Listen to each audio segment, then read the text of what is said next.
Today's Journal Club topic is a population-based SEER analysis of survival in colorectal cancer patients with or without resection of lung and liver metastasis.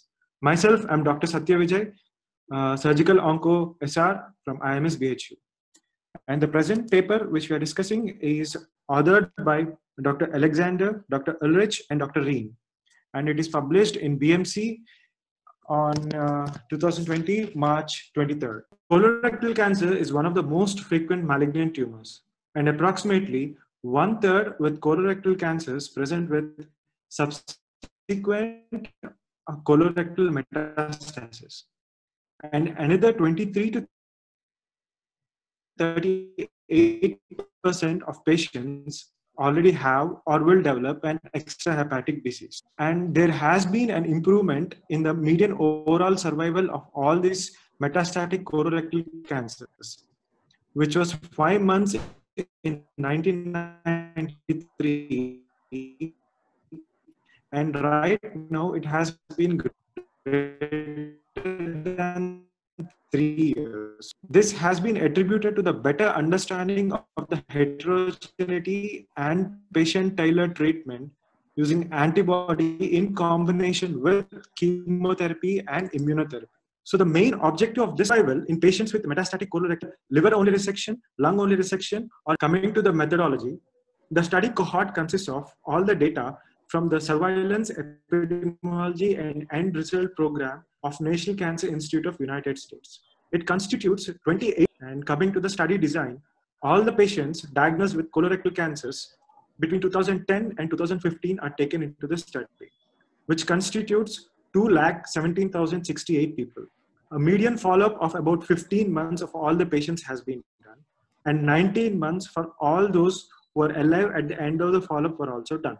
And coming to the exclusion criteria, less than 18 years, missing histology, secondary malignancies preceding metastatic colorectal cancers, histology other than adenocarcinoma, incomplete staging, non-metastatic cancers, and overlapping or unknown localization of primary, metastasis other than liver or lung, undefined localization of metastasis, non-resected primary or unknown primary surgery, or known primary surgery limited to distant lymph nodes were excluded. So you can see here, out of the 2,17,068 cases, after the exclusion criteria, the total number of cases in the study were 10,325. The primary endpoints of this study were cancer-specific survival and overall survival. Cancer-specific survival is defined as a duration from date of diagnosis until death due to the cancer. And overall survival is defined as duration from the diagnosis to the death or till the last follow-up. Coming to the statistical methods used in this study, p-value was calculated using a likelihood ratio test, and less than 0.05 was considered statistically significant. Overall survival and cancer-specific survival were analyzed by Cox regression with multivariable, inverse propensity weight, and near-far matching and propensity score adjustments. Just because of the last two things which I found little bit new, I'm going little bit out of the paper. What is propensity score? A propensity score is the probability that a unit with certain characteristics will be assigned to a treatment group as opposed to a control group. These scores reduce or eliminate selection bias in observational studies by balancing the covariates. And propensity score matching is that it creates a set of participants for both treatment and control group. And match set consists of at least one participant in the treatment group and one in the control group with a similar propensity score. This matching can be done by following propensity score methods: propensity score matching, stratification, inverse probability treatment weighing using propensity score, and covariate adjustment using propensity score. The current study uses the last two propensity score methods, as I mentioned previously over here. And coming to the impact of metastatectomy on survival was analyzed in 4 sets. 1, without any adjustment of risk factors. 2, with the adjustment of risk factors. Like what risk factors this study has considered are site of primary, metastatic site, whether it is lung, liver, or both, T stage, nodal stage, grading, chemotherapy, year of diagnosis, Further, the propensity score weighing adjustment is also done using IPWR package. And at last, near-far matched analysis was done to assess the impact of metastatectomy for adjustment for unobserved confounding variables. Thereafter, this entire analysis was repeated for each group. Matlab, ek liver only or lung only, both liver and lung, and rest of the risk factors are kept same.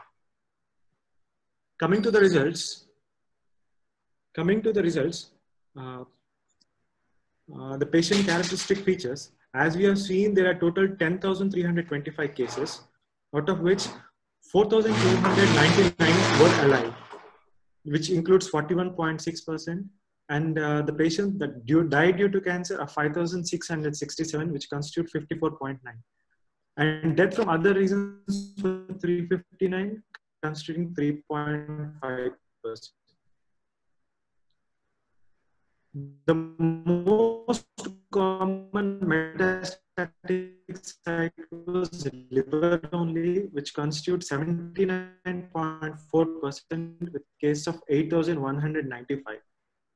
And the second is the both lung and liver metastasis, which compromises of 12.8%. This is a whole new table that I have given here. On towards the right. Sorry, please. No, it's okay. Continue. Any issues with my? Yes, your sound is breaking in between, but continue. The present table shows patient characteristic resection, metastasis, tumor location, T stage. The improvement in the median survival was mostly attributed to the heterogeneity and patient earlier treatment, especially using antibody with combination chemo and immunotherapy. But still, the impact of resection on survival of patient in metastatic colorectal cancer was not dealt. So the main objective of this study is to see the impact of resection on survival. It can be either liver only resection or lung only resection or liver and lung resection. Coming to the methodology, the present cohort consists of patients from surveillance, epidemiology, and end result program of National Cancer Institute of United States, which is like constitutes almost 28% of all the cancer patients in United States. In the study design, all the patients diagnosed with colorectal cancers between 2010 and 2015 were included, which constitutes 2,17,068 patients.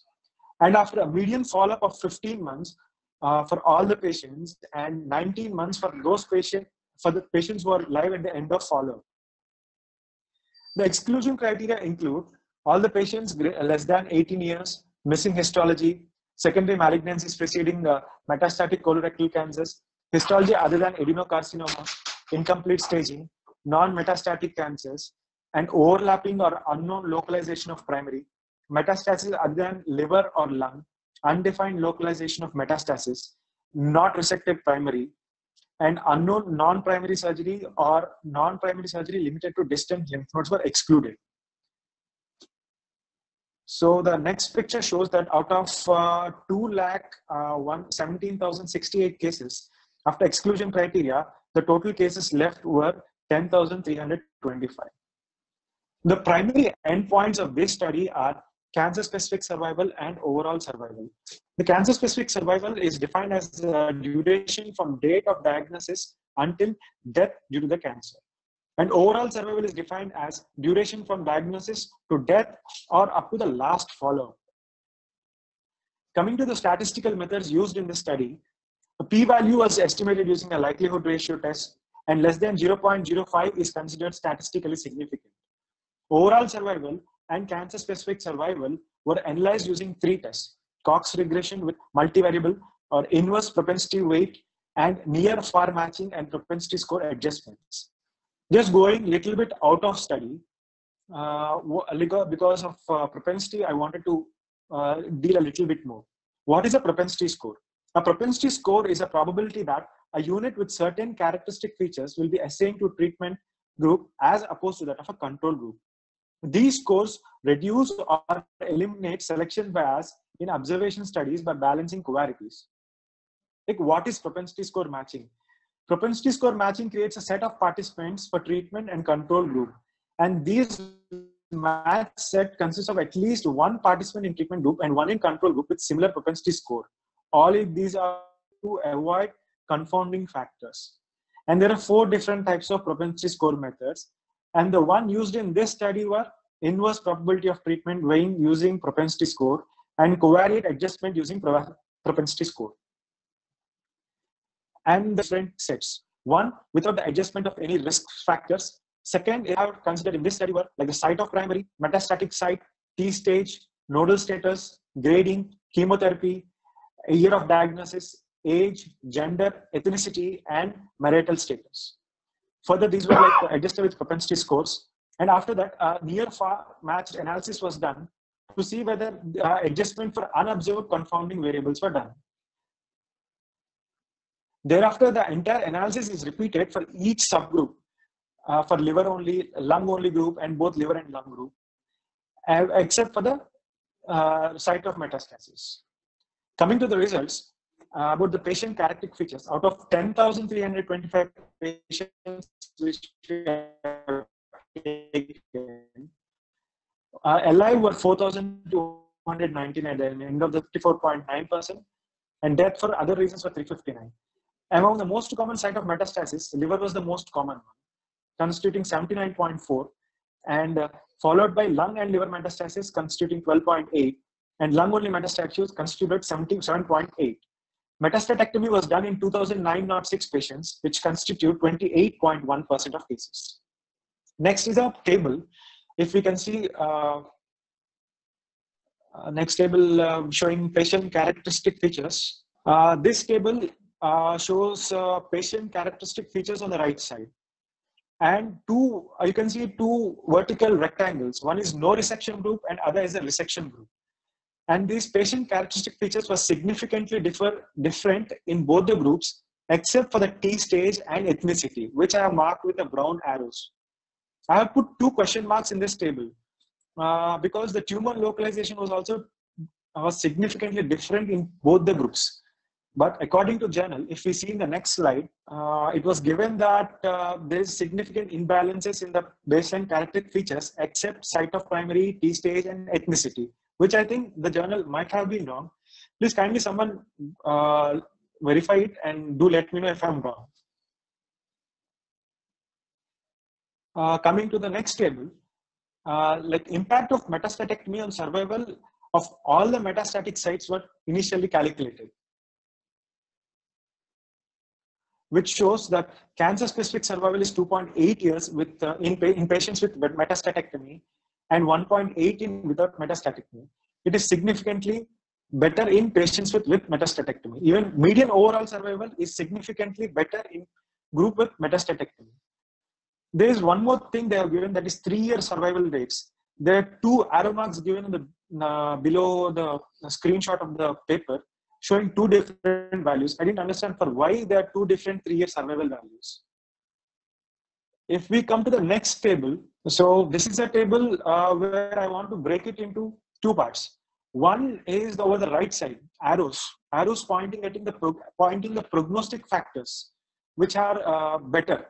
For example, if we see in the metastasis, lung only, if the site for lung only metastasis has better survival compared to liver only and liver and lung. Similarly, left-sided tumor have better survival compared to right. And as we know, small T stages, N0, grade 1 and 2, those patients who had received chemo and radiotherapy have better survival. And the age group less than 50 years also has better survival. And the marital status, married people have better survival. These were significantly better survival compared to the other parts. And once we go to the right-sided rectangle blocks, we see the overall survival in patients who are undergoing resection and also the cancer-specific survival in patients who are undergoing resection is significantly better compared to the group which has not undergone any resection.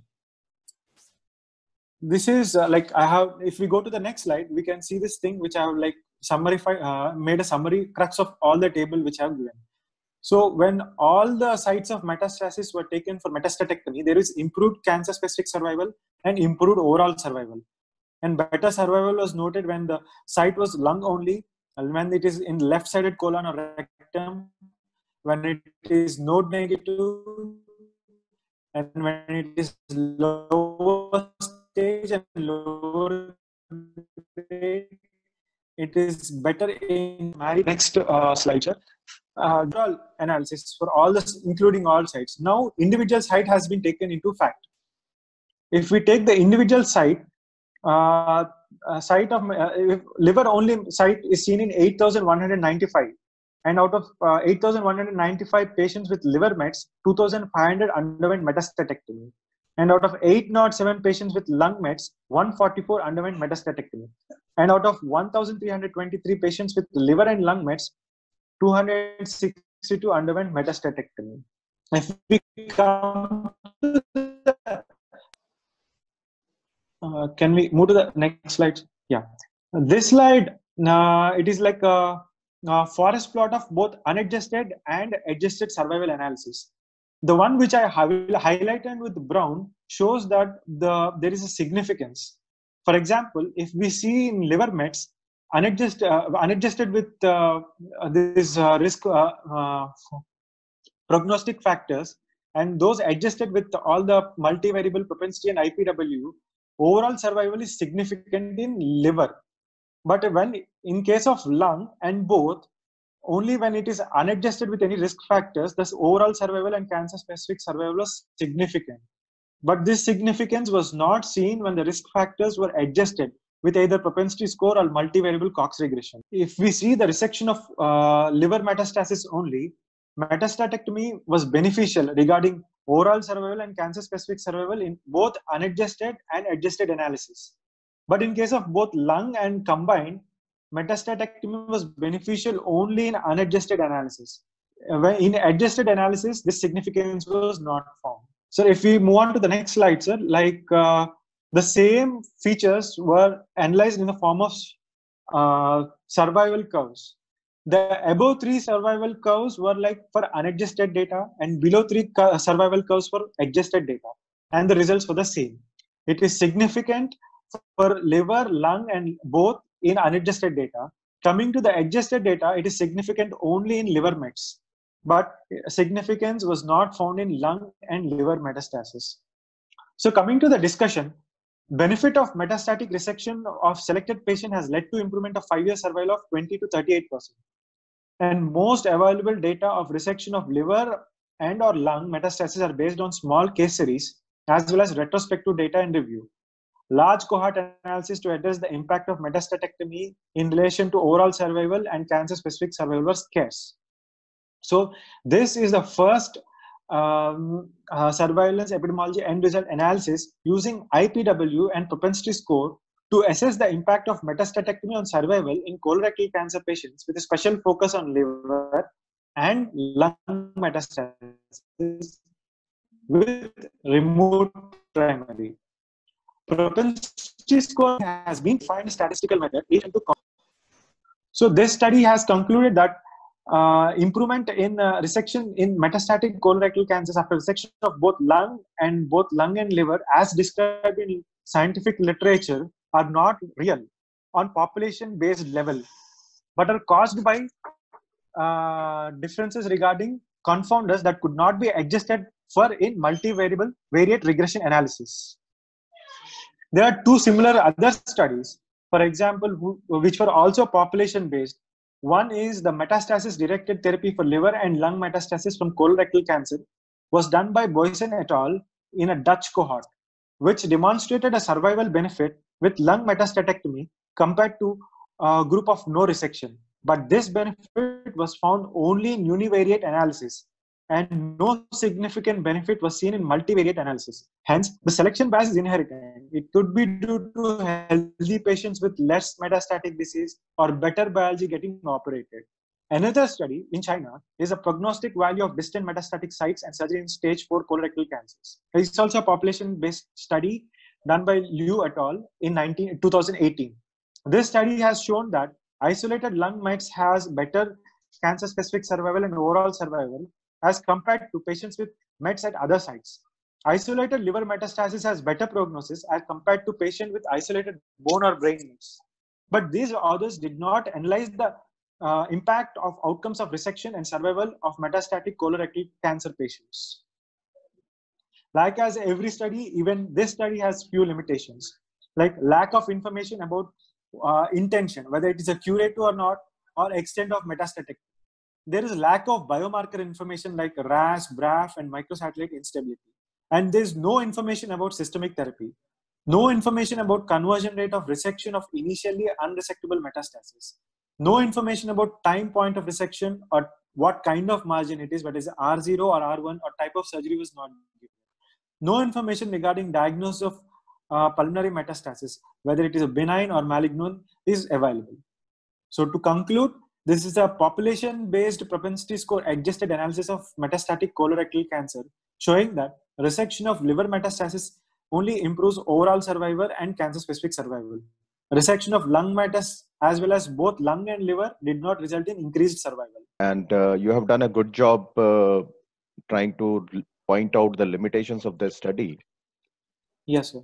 But the biggest, what should I say, shortcoming of this study is something which you have not pointed out. You see, yes, sir. if you have, all of you would have read the AJCC 8th edition TNM classification. What is M1 in colorectal cancer?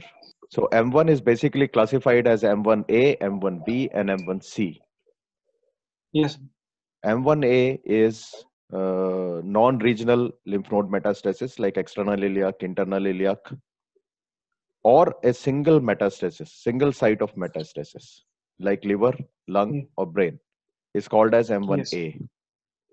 Yes. M1B is more than one site of metastasis or a metastasis with extra-regional or non-regional lymphadenopathy is called as M1B. And M1C is classified as peritoneal disease. Okay, when the TNM has made this distinction between A, B, and C, and you all know that TNM is based on differences in survival. So from the within the metastatic disease itself, there are three groups of subjects. Those with M1 disease, M1A disease, those with M1B disease, and those with M1C disease. Of these three groups, M1A has the best survival, and M1B has the worst survival. Some people say M1C also has worse survival, but with there are studies which shows with the use of HIPAC and peritonectomy, the survival is now improving, slowly improving. But M1B is a group where there is more than one diagnosis, where more than one metastasis, and also extra-regional lymphadenopathy. So now this author has not tried to find out. He has said liver metastasis, he has said lung metastasis, and he has said metastasis at both places. So when he says liver only, we assume that he is talking of M1A, and when he is talking of liver and lung, at least it is M1B. Yes, sir. Now within M1A, people who have a single organ metastasis. Now this metastasis could be in liver or lung, or could be a brain metastasis. Now within the liver, the metastasis could be 1 centimeter lying almost outside, popped out in segment 8, versus it could be 8 centimeters or 10 centimeters lying in segment 4B.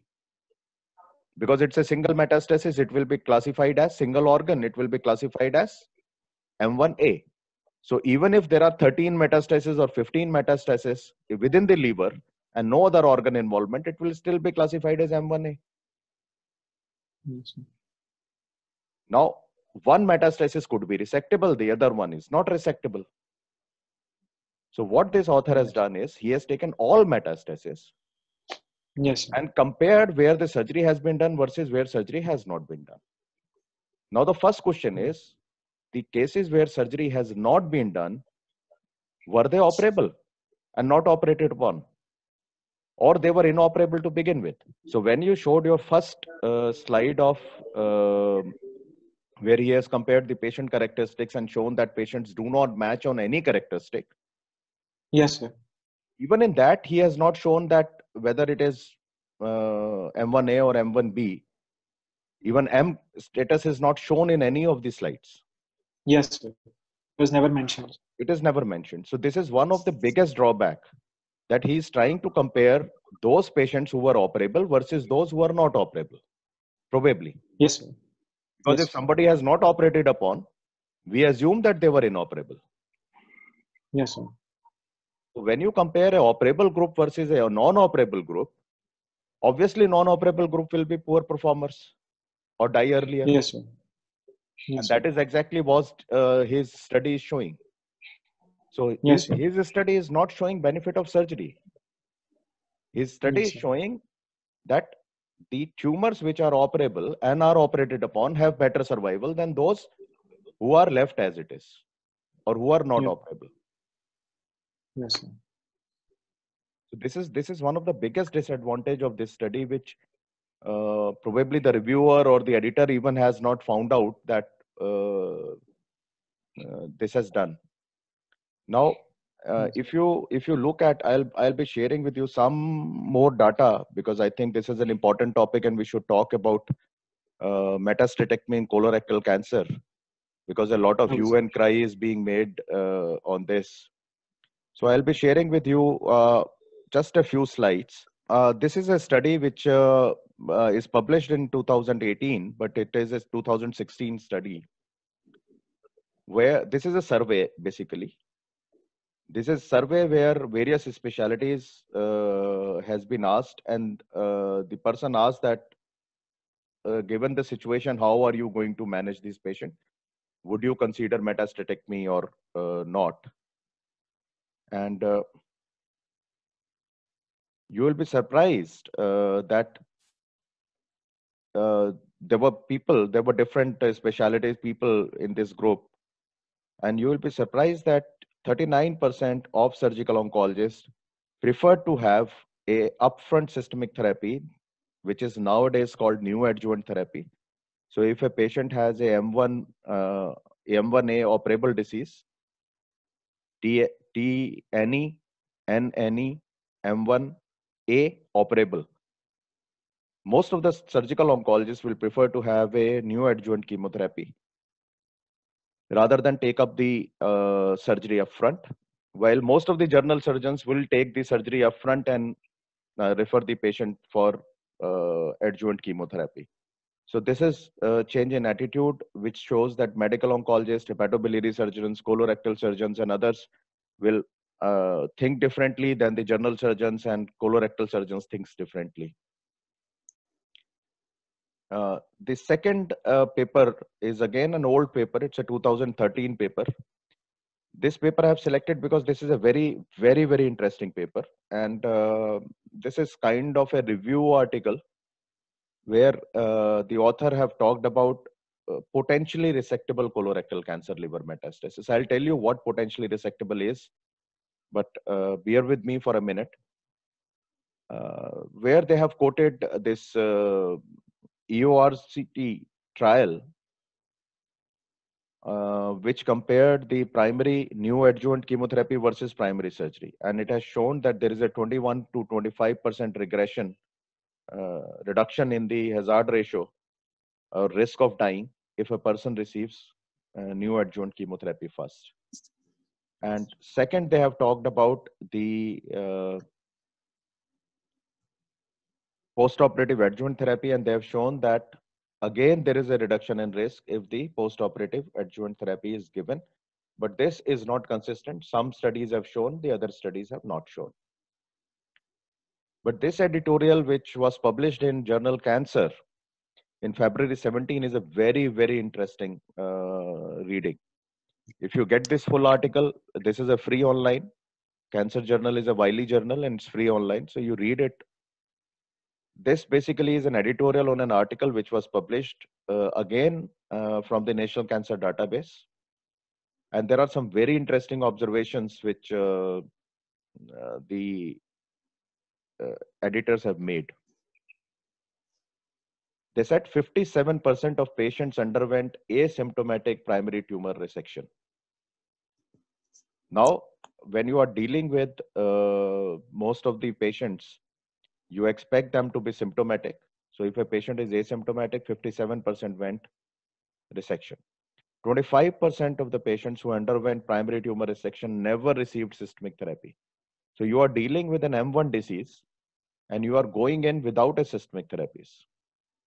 And very disturbing in this National Cancer Database from US, this is again a database from US, 80% of the patients where the primary tumor resection was performed was within 30 days of cancer diagnosis. So now they say that some symptomatic patient will need primary tumor address because of bleeding, obstruction, perforation, or initial therapy. But broadly, if the person is asymptomatic, even if he has a metastatic disease, the first thing you are going to do is a systemic chemotherapy. And only after that, you are going to decide whether to go in and resect or don't resect. Then he said, many patients are undergoing unnecessary surgery as their initial treatment or before proper staging. So like patients are undergoing surgery, metastatectomy plus primary tumor resection without even having a proper staging procedure done. And more concerning, they say, is substantial proportion of patients with stage 4 colorectal cancer in the United States are not managed in multidisciplinary setting. So they are either being managed by a colorectal surgeon or a general surgeon or a surgical oncologist or a mad oncologist, but together they are not sitting back and deciding upon what is the ideal treatment. So I just went to the NCCN guidelines, which came in February this year on colon cancer, and thought I should share with you that what they are talking about metastatic synchronous adenocarcinoma. Now they say that if it is liver only and or lung only metastasis, and if it is resectable, then you should resect it. If it is unresectable, then they have used two words, potentially convertible versus unconvertible. Potentially convertible is a group where a surgeon or a physician thinks that after chemotherapy, this group will respond to the treatment and the tumor will regress, thereby making it operable. So they are called potentially convertible. Unconvertible is where the surgeon thinks that this person will never become operable or will never be a candidate of surgery. In both the cases, person goes for chemotherapy, and after the chemotherapy, every 2 months it is evaluated, and whenever it becomes operable, it is operated. Then it says, if you have abdominal or peritoneal metastasis, there is no role of surgery. And if there is an unresectable metastasis, obviously, only palliative treatment is to be given. So it says, what are the options that you have for resectable synchronous liver and lung only metastasis? You can do a synchronous or a stage colectomy with liver or lung resection, which is preferred. Or you can go for a neoadjuvant therapy, recommended as FOLFOX, 6 cycles, followed by surgery, and followed by again 6 cycles of FOLFOX. Or one can do the surgery first, give the FOLFOX, and then go for a stage resection of metastatic disease. So there are 3 options which has been given. But what you have to remember is that the evidence block is 2B. That means most of this information has come from retrospective studies or from the randomized control trials, which has a very wide interval, which are not narrow interval trials, and they are not sufficiently powered. The criteria of resectability has also been outlined in the NCCN guidelines. But if you go through these guidelines, the criteria of resectability, mostly it depends upon, it will vary from surgeon to surgeon. But the important thing that it mentions is that whenever you are planning a resection, it has to be a R0 resection. That means it is called resectable only when the surgeon thinks that he can take out all the disease, not leaving behind any disease. There is no role of debulking. That is one very important thing that it says. And he says that if because of some reason it cannot be done in one surgery, it can always be done as a staged approach. You can do one resection first and do the second resection later.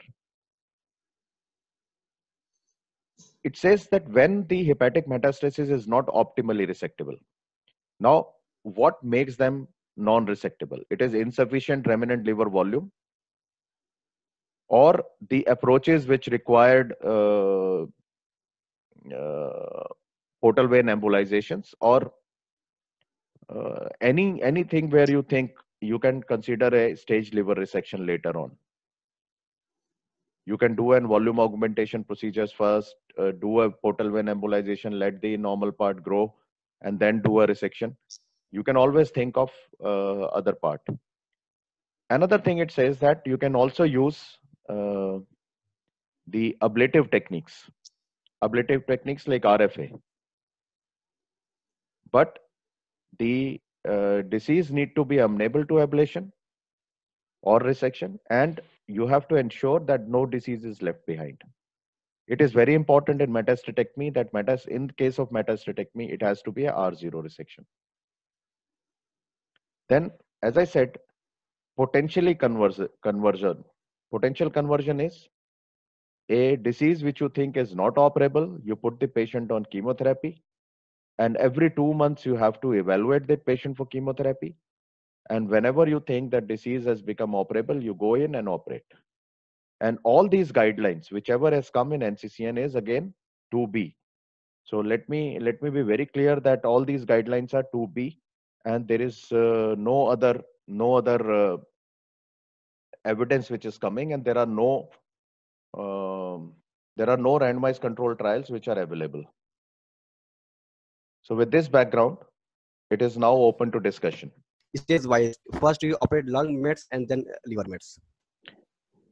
The recommendation at present which is available is only for liver or lung. It is not liver and lung.